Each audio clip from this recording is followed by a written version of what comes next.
اور اس پر عمل شروع کر دیں تو رب کریم کی رحمت صبح قیامت ممکن ہے یہ کہہ دے یہ تیری وجہ سے اس نے شروع کیا تھا، جا تیرے گناہ بھی معاف کیے۔ یہ جو ذوق ہے نا، اب ایک بندہ گاڑی کے پیچھے بھاگ رہا ہے تو مجھے اتنی سخت تکلیف ہو رہی تھی، میں نے کہا یار کیا ضرورت، دیکھو نا بیچارہ گرمی کا موسم ہے، پیاس لگے گی اور پسینہ آئے گا، کیوں بھاگ رہا ہے؟ میری مجبوری بھی ہے، گاڑی کو تو چلنا ہے۔ جب تک ہم احساس پیدا نہیں نہ کرتے، میرے قبلہ عالم فرمایا کرتے تھے کہ تیری گاڑی کے آگے سے کوئی غلط کراس کر گیا اور دوڑ کے گزر گیا اور کوئی سخت جملہ بھی کہہ گیا ہے، اس پر بھی تنقید نہ کر، تو اپنے دل میں اس کا احساس پیدا کر، سوچ کے ہو سکتا ہے اسے گھر میں کوئی ایمرجنسی ہو گئی ہو۔ اپنی سوچوں کو مثبت کریں، آپ دوسروں کا احساس بھی اپنی طبیعت میں پیدا کریں، دوسروں کے بارے میں بھی سوچیں۔ میں یہاں ماشاءاللہ سٹیج پہ بیٹھا ہوں، بڑا نرم ماحول ہے، بڑا کچھ ہے، لیکن جو دوست پیچھے دیوار کے ساتھ کھڑے ہیں نا، جن کو جگہ بیٹھنے کی بھی نہیں ملی اور کھڑے ہونے کی بھی صحیح کر کے نہیں ملی، ان کا بھی احساس پوری طرح، اور میرے خیال میں سب سے زیادہ مہمان خصوصی بھی وہی ہیں آج کی ہماری محفل کے، جو زیادہ مشکل میں بیٹھے۔ احساس اپنی کہاں تک احساس کرنا ہے؟ لو حدیث پاک سنو، اللہ کے محبوب علیہ السلام فرماتے ہیں میں نماز پڑھانے کھڑا ہوتا ہوں، نماز، کریم فرماتے ہیں میرا دل کرتا ہے میں لمبی نماز پڑھاؤں، لیکن پھر پیچھے سے نہ کسی بچے کے رونے کی آواز آتی ہے، دل تھا لمبی پڑھاؤں، بچہ رو پڑا تو مجھے خیال آتا ہے اس کے رونے سے اس کی اماں کو تکلیف ہو رہی ہوگی، میں نماز چھوٹی کر دیتا ہوں، اللہ کی نماز مختصر کر دی احساس کے طور پر۔ حضور اس امام مسجد سے سخت ناراض ہو گئے تھے، صحیح حدیث میں موجود ہے، جس کے مقتدیوں نے آ کے شکایت کی تھی کہ یا رسول اللہ بہت لمبی نماز پڑھاتا ہے۔ یہاں تو لوگ احساس ہی نہیں کرتے میرے بھائی، یہاں تو احساس ہی نہیں کرتے۔ یہاں تو میں آیا ہوں نا رات کے 1 بجے محفل میں، تو میری طرح کے لوگ تہاڈا ذوق ہی نہیں، تسی سبحان اللہ ہی نہیں آندے، تسی ہاتھ ہی نہیں کھڑے کر دے۔ او بھائی تو نہیں آیا ہے، تو ٹر جانا ہے اپنا سارا سمیٹ کے پیسے گنا کے، اتنے بیچارے مغرب دے بیٹھے نے، ان کا ذوق تو اپنا ذوق بھی بیان کرنا، آنا تو بھی اسی وقت محفل میں جب سارے آئے ہیں، تے نالے تو تے گل کر کے آیا میں انہیں ہزار لینا ہے تے مفت آئے نے سارے بیچارے، اس لیے ہو سکتا ہے ان کا عشق تجھ سے زیادہ ہو۔ کروں مدح اہل دول رضا اور پڑے اس بلا میں میری بلا، میں گدا ہوں اپنے کریم کا، یہ میرا دین ہے کوئی پارا نہ نہیں۔ اس لیے میرے عزیز احساس دوسروں کا پیدا کریں اپنی طبیعت میں۔ ہم نا احساس نہیں کرتے، خدا را احساس کرو۔ ٹھیک ہے پریشانیاں ہیں، لیکن میں جوان سے کہوں گا تو نوجوان ہے، باہر تجھے ٹینشنیں ہیں، کاروبار کی مسائل ہیں، پریشانیاں ہیں، لیکن اللہ نے تجھے جوان کیا ہے نا، حوصلہ دیا ہے نا، تو باہر کی ٹینشنیں باہر چھوڑ کے آیا کر۔ گھر تیرے ابا جی انتظار کر رہے ہیں، ان کے پاس بیٹھ، ان کا دکھ سن، حوصلہ بڑا کر۔ پھر گھر کے اندر تیری اماں بیٹھی ہے، اس نے تیرے سے بات کرنی ہے، کئی باتیں سنانی ہے۔ تیرا بیٹا ہے وہ دوڑ کے آیا ابا ابا کہتے، اور تو کہتا لے جا میری طبیعت نہیں ٹھیک۔ دنیا میں سب سے مصروف وقت رسول کریم نے گزارا ہے، لیکن حضور تو غلاموں کی بات بھی سنتے، حضور تو گھر والوں کو وقت بھی دیتے۔ سیدہ عائشہ صدیقہ فرماتی ہیں جب تک گھر میں رہتے گھر کا کوئی کام ہی کرتے رہتے، اور حضور تو نواسوں کو ٹائم دیتے، نماز کے وقت بھی ساتھ لے جاتے۔ کیوں ہم اپنے آپ سے دوسروں کا احساس نکال بیٹھیں، دوسروں کے بارے میں تھوڑا احساس۔ آپ تھوڑے دن پہلے نا، کچھ عرصہ پہلے کچھ لوگ آگے میرے پاس کہنے لگے کہ کوئی طالب علم کوئی عالم مل جائے مدرسے میں سے آپ کے، اور ہم نے نا وہاں اپنے ہاں امامت کے لیے اور جمعہ کے لیے اس کو لے جانا ہے۔ میں نے کسی طالب علم سے کہا چلے جاؤ، وہ کہنے لگے تنخواہ کتنی دینی ہے؟ میں نے کہا کوئی زیادہ نہیں، جتنا آپ کے گھر کا خرچہ ہے اتنا اس کو بھی دے دیں۔ وہ پریشان ہو گیا، جی میں تسی نہیں سارے ہو گئے، تو اتنے پیسے دے دیں جتنا ہمارا خرچہ ہے، ہم تو صاحب ہوتے ہیں، اس کو کیسے دے دیں یہ والا خرچہ؟ تو کہنے لگے نہیں جی وہ تو ٹھیک ہے، تسی کوئی 10 چھڑو۔ اور میں نے کہا میں آپ کو وہ بتا رہا ہوں جو حضرت صدیق اکبر نے بتایا ہے۔ آپ کی تنخواہ کتنی لگائیں؟ کہا درمیانے مہاجر کا جتنا خرچہ ہے نا اتنا میرا بھی لگا دو۔ حضور گزارا نہ ہوا، فرمایا میں لوگوں کی تنخواہیں بڑھا دوں گا، جہاں سب کا گزارا ہوگا ابو بکر کا بھی ہو جائے گا۔ یہ کیا بات ہوئی کہ تو تیرا گزارا نہیں ہوتا تو مزدور کا کیسے ہوتا ہے؟ غریب آدمی کا احساس جب تک تجھے دوسروں کا پیدا نہیں ہوتا تو حضور کے اسوہ حسنہ تک نہیں پہنچ سکتا. تو نے نبی پاک کا طریقہ نہیں اپنایا. یہ پتہ ہے حضور جو غاروں میں روتے تھے اور سارا دن تبلیغ کرتے تھے اور طائف تشریف لے جاتے تھے اور عکاظ کی منڈیوں میں جاتے تھے، یہ احساس تھا، یہ درد تھا جو میرے محبوب کو لے جاتا تھا. احساس تھا. حضور چاہتے تھے رب کا کوئی بندہ دوزخ میں نہ جائے. اللہ کے محبوب رات کو روتے، دن کو تبلیغ کرتے، گلی گلی جاتے، لوگوں کو سمجھاتے. کوئی ایک بار دین کی بات پوچھتا، 10 بار بھی اسے پوچھتا تو بتاتے. کیوں؟ احساس ہے. بات ختم کرنے لگا ہوں. سیدہ طیبہ طاہرہ ام المومنین سیدہ عائشہ صدیقہ رضی اللہ تعالیٰ عنہ فرماتی، ایک دن حضور مجھ سے فرمانے لگے، کریم فرمانے لگے، عائشہ ایک بات بتاؤں تمہیں؟ یا رسول اللہ فرمائیے. تو کریم فرمانے لگے، عائشہ جب تم مجھ سے راضی ہوتی ہو پھر بھی مجھے پتہ چل جاتا ہے، اور جب تمہارے دل میں کوئی بات ہوتی ہے پتہ مجھے پھر بھی چل جاتا ہے. کہتے میں نے جلدی سے عرض کی، حضور میں اور آپ سے ناراض. تو فرمایا بتاؤں پھر؟ حضور بتائیے. فرمایا عائشہ کبھی کبھی قسم اٹھاتی ہو؟ یا رسول اللہ اٹھاتی ہوں. فرمایا جب ہوتی ہو نا مجھ سے راضی تو کہتی ہو مجھے محمد مصطفیٰ کے رب کی قسم، اور جب تمہارے دل میں کوئی بات ہوتی ہے تو پھر کہتی ہو حضرت ابراہیم خلیل کے رب کی قسم. پھر حضرت جناب عائشہ صدیقہ کہتی ہیں میں تمہیں بتا نہیں سکتی لوگوں میرے دل کا عالم کیا تھا یہ بات سن کے. یا رسول اللہ آپ لفظوں سے احساس کا پتہ کر لیتے ہیں، کوئی سوچ کیا رہا. یہاں تو گھر والے پورا احتجاج کریں. احتجاج میں ایک دفعہ کہیں کھانے کے لیے گیا تھا تو میں نے کہہ دیا کھانا بڑا اچھا پکا ہے. ایک آدھ اور بزرگ سے بھی میں نے وہ بات سنی تھی، پھر وہ پریکٹیکلی میرے ساتھ ہوں، میں کھانا بڑا اچھا ہے جی. تھوڑی دیر کے بعد نا گھر کے اندر سے رونے کی آواز آنے لگی. تو مناسب تو نہیں ہوتا کسی کے گھر کے مسئلے میں ایسی بات پوچھنا، لیکن وہ جب ماحول زیادہ ہی بڑا تو میں نے میزبان سے کہا کہ خیر تو ہے گھر میں سب ٹھیک ہے؟ تو کہنے لگے آپ کی وجہ سے رو رہے ہیں. میں نے کہا کہنے لگے آپ نے بڑی تعریف کی ہے نا، کھانا بڑا اچھا پکا ہے. تو میری بیوی ہے تو عزیزوں میں سے، پر وہ گھر غریب ہے. اس نے کہا 14-15 سال ہو گئے اس گھر میں کھانا پکاتے، آج تک نہیں کسی نے کہا اچھا پکا ہے. میں غریب کی بیٹی ہوں، آج وہ تعریف سنی ہے تو دل کسی اور طرف ہی چلا گیا ہے. اتنا بھی احساس نہیں جو صبح سے گرمی میں کھڑے. آپ کو پتہ ہے نبی پاک نے کبھی کھانے میں نقص نہیں نکالا تھا. سیدہ عائشہ کہتی ہیں پسند ہوتا تو کھا لیتے ورنہ چھوڑ دیتے. کبھی عیب تو ہنڈیا پھینک دیتا. آنا گرمی میں تو بھی کھڑا ہونا، جہاں اماں کھڑی ہے، بیوی کھڑی ہے، بہنیں کھڑی ہیں، کھڑا ہونا 10 منٹ. تو احساس ہی نہیں، صرف اپنا ہی پتا ہے. سیدہ عائشہ صدیقہ یہ حضور کا اسوہ حسنہ ہے. یہ طریقے اپناؤ زندگی میں. 4 5 8 چیزوں کو فقط سنت نہ سمجھو، یہ وسعت ہے حضور کے اسوہ نور میں. سیدہ عائشہ کہنے لگی، کریم فرمانے لگے تم قسم اٹھاتے حضرت ابراہیم کا نام لیتی ہو تو میں سمجھ جاتا ہوں. جناب عائشہ کہتی ہیں بس دل مچل گیا، کیفیت اور کی اور ہو گئی. میں نے کہا حضور پھر مجھے قسم ہو محمد عربی کے رب کی، میرے لبوں سے آپ کا نام ہی جاتا ہے، میرے دل میں آپ ہر وقت موجود رہتے ہیں. میرے عزیز کچھ باتیں آپ سے میں نے عرض کی. میں اپنی گفتگو کو بھی دیکھتا ہے جو بڑے مالدار ہوتے ہیں، اور ایسے لوگوں کو بھی دیکھتا ہے جو بیچارے ایک وقت کھاتے ہیں اور دوسرے وقت کے لیے پریشان رہتے ہیں. اپنی زندگی میں وہ صحت مند، توانا، خوبرو لوگوں کو بھی دیکھتا ہے، اور بیمار اور کمزور، ضعیف اور ناتواں لوگوں کو بھی دیکھتا ہے. اس کے ارد گرد ایسے لوگ بھی ہوتے ہیں جو بڑی خوش و خرم زندگی گزار رہے ہوتے ہیں، اور ایسے لوگ بھی ہوتے ہیں جو کسی وجہ سے پریشان، تکلیف میں گھٹے گھٹے سے ہوتے ہیں.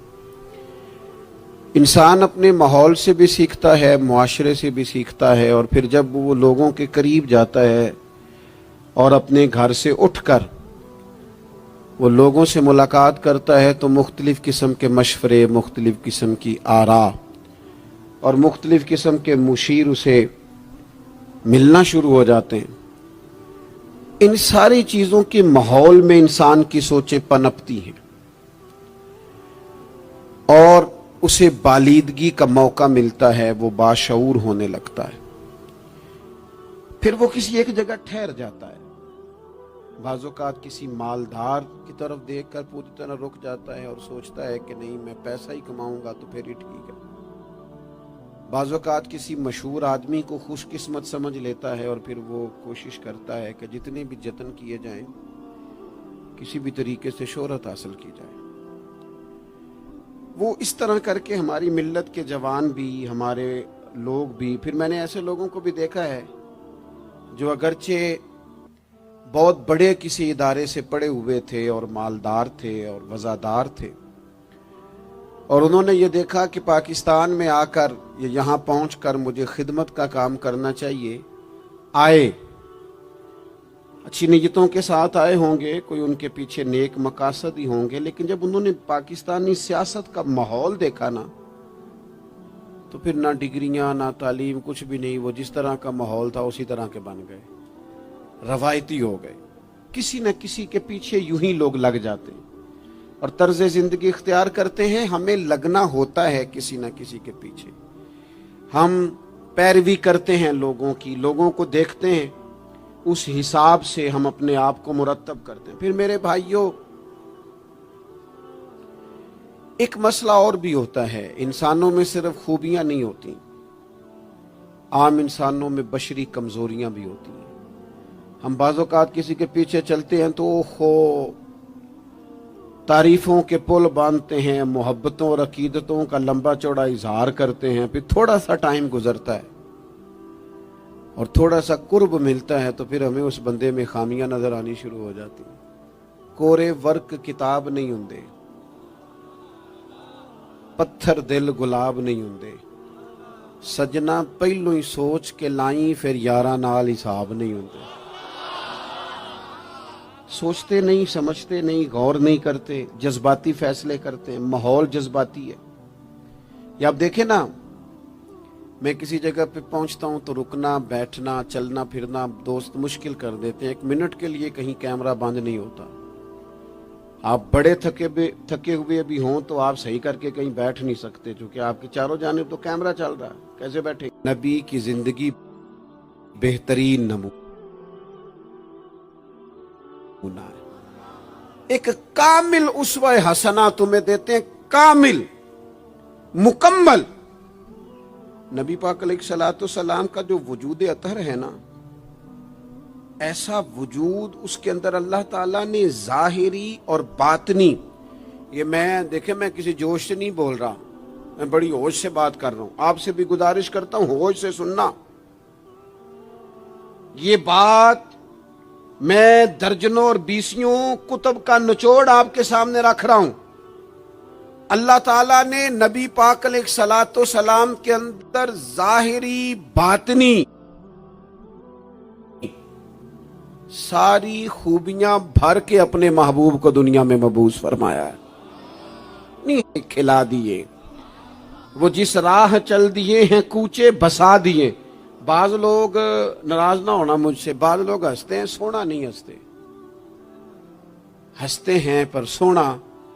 سیدہ طیبہ طاہرہ حضرت عائشہ صدیقہ فرماتی ہیں حضور مسکراتے تھے لیکن اس مسکرانے میں بھی عجیب وزاداری تھی، ہنستے تھے کھل کھلا کے نہیں ہنستے تھے، اس میں کہا نہیں لگتا تھا، آوازیں نہیں پیدا ہوتی تھی، یعنی سونا، ہنس بھی جاتے تھے لیکن اس کے اندر بھی عجیب لطافت تھی۔